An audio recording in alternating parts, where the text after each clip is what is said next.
السلام علیکم۔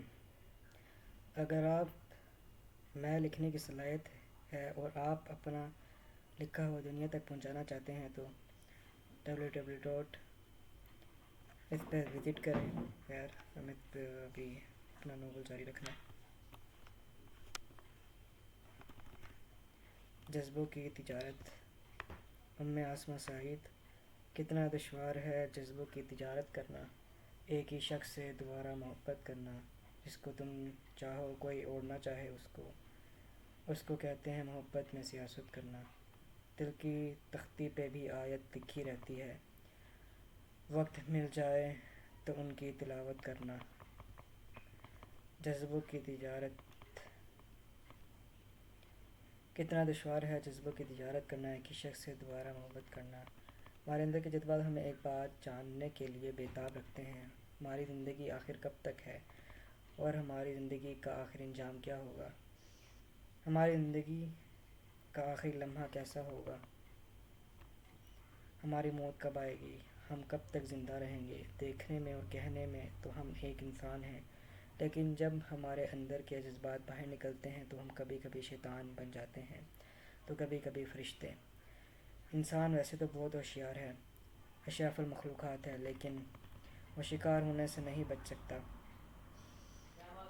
اور شکار ہونے کے بعد اسے جلاد بننے سے کوئی نہیں روک سکتا۔ اپنے جذبات کے نشے میں انسان جو کچھ کرتا ہے، اسے یاد نہیں رہتا کہ اس نے یہ سب شروع کہاں سے کیا تھا اور اس کا انجام کیا ہوگا اور کب ختم ہوگا۔ اور جب محبت میں جذبات ختم ہو جائے تو وہ انسان کو جلاد بنا دیتی ہے، اور محبت میں صداقت نہ ہو تو وہ روح کے بغیر جسم کی مانند ہو جاتی ہے۔ تب انسان اپنے اندر کی بے چینی کو ختم کرنے کے لیے انسان محبت کا سہارا لیتا ہے، اپنے اندر کے سکون کو تلاش کرتا ہے، ایسے سکون کو جو صرف محبت کے دو بول ہی دے سکتے ہیں، جو سمندر میں ٹھہرے ہوئے پانی کی مانند ہو، وہ سکون جو چاند کے نکلنے پر تاروں پر چھا جاتا ہو۔ وہی سکون اٹلی کے شہر فلورانس کے ایک نجی فاسٹ فوڈ کے ریسٹورنٹ کے باہر کھڑے نازک وجود میں اپنے اندر محسوس کرنے اور ڈھونڈنے کی کوشش کر رہی تھی، لیکن کچھ پانے کی چاہ اس کے اندر کے سکون پر حاوی ہو رہی تھی۔ اور کیا جوش تھا اس کی ہلکی نیلی آنکھوں میں، جہاں سمندر کی لہروں کا جوش بھی ماند پڑ جاتا تھا۔ لیکن وہ بے خبر تھی اپنی منزل سے، وہ جو اپنی خود کی منزل طے کر پائی تھی، وہ اسے ملنی تھی، جو منزل اس کے لیے طے پا چکی تھی وہ ملنی تھی۔ اپنی خواہشات کی منزل حاصل کرنے کے لیے اسے کتنے کانٹوں سے گزرنا پڑے گا۔ وہ انجان تھی، سچ میں وہ نازک گڑیا انجان تھی۔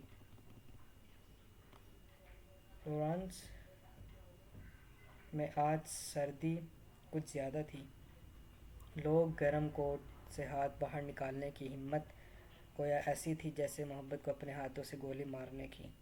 شام ڈھل رہی تھی، رات اپنے پر پھیلانے کو تیار تھی۔ اس وقت بھی لوگوں کا ہجوم بڑھتا جا رہا تھا، ہر کوئی اپنے آپ کو لونگ کوٹ میں چھپائے اپنی اپنی منزلوں پر روانہ تھے۔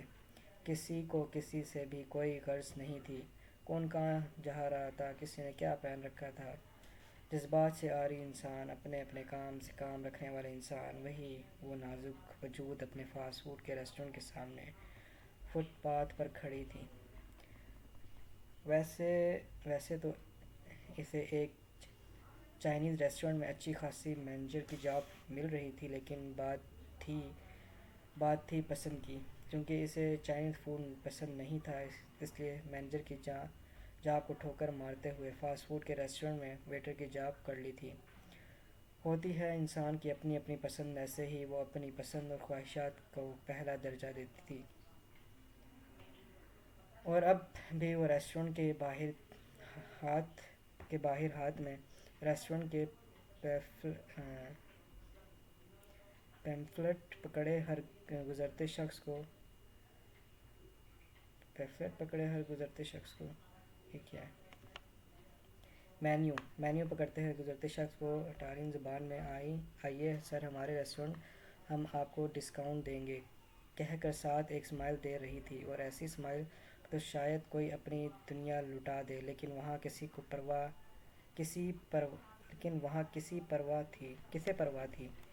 ہاتھ میں پکڑے مینیو کو وہ لہرا لہرا کر کہہ رہی تھی، لیکن وہاں کے آتے جاتے لوگ اسے ایسے اگنور کر رہے تھے جیسے اسے مینیو لینا جرم قرار دے دیا گیا ہو۔ سیاہ رنگ کی شارٹ، نیچے بلو کلر کی پینٹ پہنے، اوپر بلو کلر کا کوٹ پہنے، جس ریسٹورنٹ